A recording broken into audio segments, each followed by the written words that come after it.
Quiero hablaros hoy de estas dos máscaras. Son dos máscaras que son muy parecidas, pero están hechas en momentos muy diferentes y con procesos totalmente distintos y sobre todo con mentalidades totalmente distintas. Las dos las he hecho yo, esta la hice, no me acuerdo, pero ahora unos 4 o 5 años y esta la acabo de hacer ahora la semana pasada. Fijaos que son muy parecidas, ¿vale? De concepto. Esta, si quieres, es más... Los detalles son más finos, si te fijas, tiene más finura, sobre todo en lo que serían las texturas y todo este tipo de cosas. Pero tiene algo que para mí se pierde, que es más inexpresiva, es menos redonda, ¿no? Esta, en cambio, si nos acercamos, vemos que los detalles son mucho más toscos. En general, por todas partes. Vamos a comprobar, por ejemplo, estas aristas redondas de aquí. Fíjate que esto es muy tosco y esto, en cambio, vemos perfectamente la varilla, ¿no? Perfectamente redondeada, ¿no? Igual con la forma. Esta forma es un poquito más irregular y esta es perfectamente un arco. Entonces, en esta sí que podría haber más perfección en el proceso y en los detalles, pero ¿qué queréis que os diga? Yo creo que me gusta más esta. Y me gusta más esta por la expresión, porque en esta... creo que todo el conjunto es muchísimo más armonioso y toda está transmitiendo algo muy concreto. Y en esta son como detalles más dispersos, por decirlo de alguna manera. Y tiene que ver con la manera en que se hicieron. Así es como hice la primera máscara. Este es el máster, este es el original de esta máscara que hice hace no me acuerdo cuántos años. Vale, la base es de escayola y lo que hice primero... vais a ver que es un proceso muy complejo. Lo que hice primero es sacar un molde con vendas de escayola de la cara de Francesc, que es el que iba a llevar originalmente esta máscara. Y después lo que hice es suavizar con escayola. Lamento no tener ni vídeo ni fotos del proceso. Suavizar con escayola toda la forma general. Entonces, una vez que tenía la forma general de la cara de Francesc, empecé a trabajar sobre ello.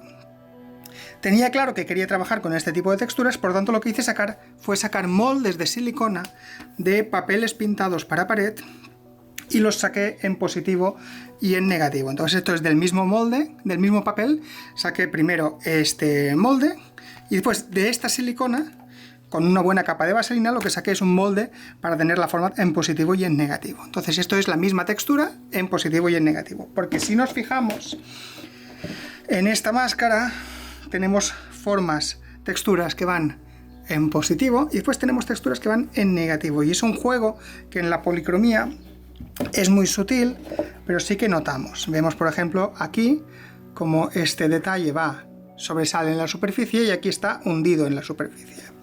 ¿Vale? Es muy sutil, pero está ahí.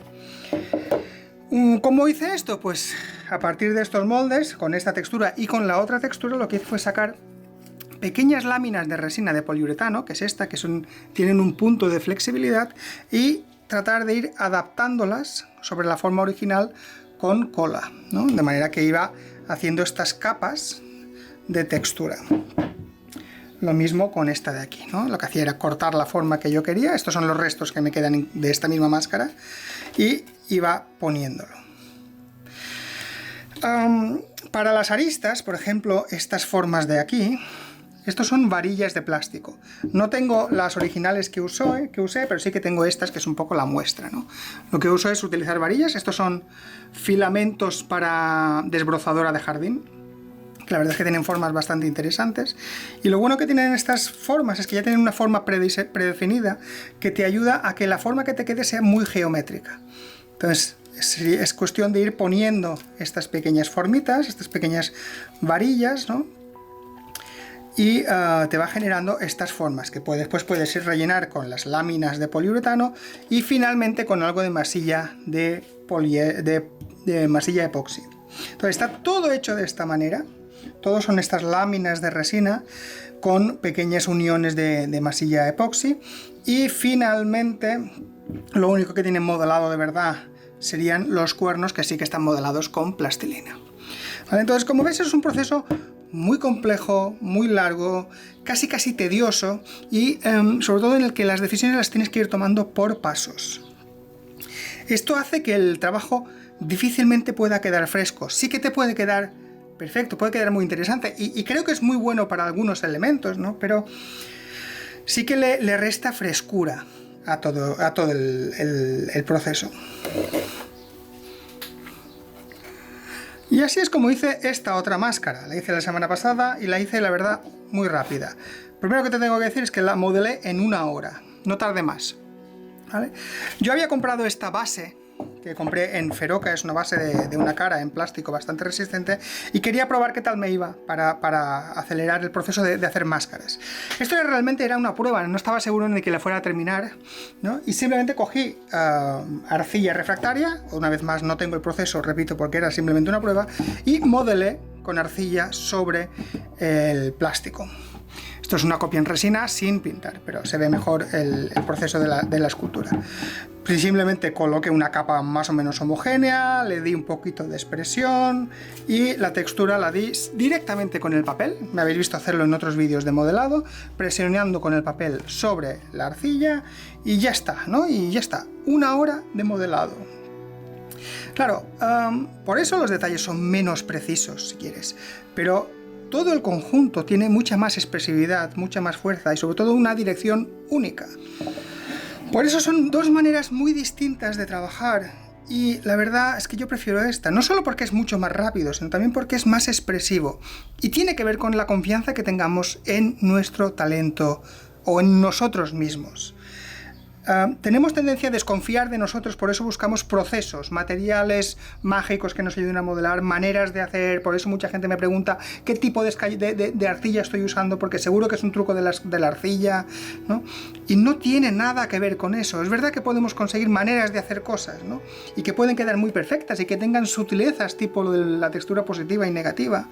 Pero yo, ¿qué queréis que os diga? A mí esta máscara me debió costar varias semanas de trabajo, simplemente el modelado, y esta la modelé en 1 hora, ¿vale? Y no es porque yo fuera infinitamente mejor a la hora de hacer esta que a la hora de hacer esta, es porque yo confiaba en mí a la hora de hacer esta.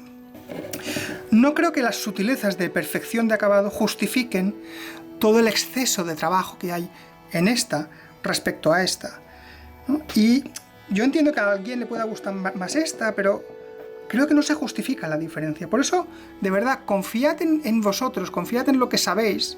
Es verdad que a veces sabemos más y a veces sabemos menos, pero creo que siempre es mejor potenciar la parte humana, la parte que nos hace humanos, de intentar expresar algo con los medios que tenemos, sean los que sean, más que en intentar replicar maneras de pensar más propias de máquina, que tienen que ver con procesos o que tienen que ver con sistemas o con este tipo de cosas, ¿no? De verdad que para mí estos dos ejemplos de máscara tiene que ver con eso, con potenciar la creatividad humana, la expresión personal respecto a la desconfianza de uno mismo y la búsqueda sistemática de sistemas y de procesos que nos permitan hacer algo al margen de nosotros mismos, ¿no? No sé, ¿qué te parece? Son dos máscaras en realidad muy parecidas. A margen de que te guste más una o de que te guste más otra, ¿qué sistema de trabajo te parece que puede ser más útil, más expresivo, más perfecto para ti, ¿no? Simplemente eso es lo que quería compartir hoy. Muchísimas gracias y nos vemos pronto.